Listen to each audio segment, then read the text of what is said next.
Hello sa inyo! Gumala na naman ang Team Paler. This time, nagpunta kami dito sa Thailand. At andito kami ngayon sa Railway Market o mas kilalang My Klong Railway Market. Ang palengke na ito, gaya ng nakikita nyo, ay isang release ng tren. Kapag dumadaan ng tren, yung mga trapal nila ay tinitiklop nila. At yung mga estante ng mga paninda nila ay inuusok nila, syempre nga naman, para hindi tamaan ng tren. At gaya ng nakikita nyo, mahaba ang release ng tren na ito. Nilalakad lang ito ng mga turista para makita nila ang mga paninda rito. Talagang maraming mga tinitinda rito sa palengke na ito.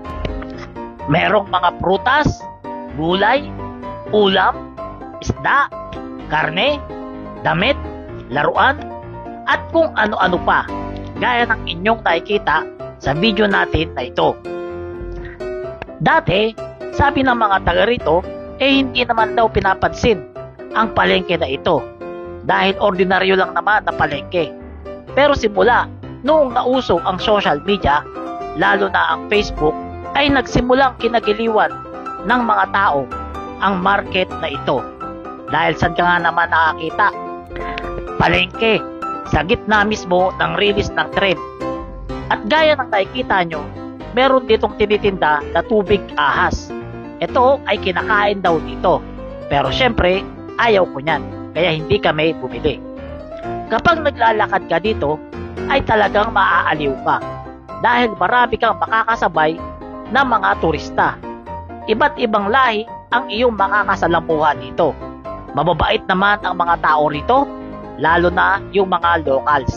Palabati sila, palayuko, at syempre, palangiti.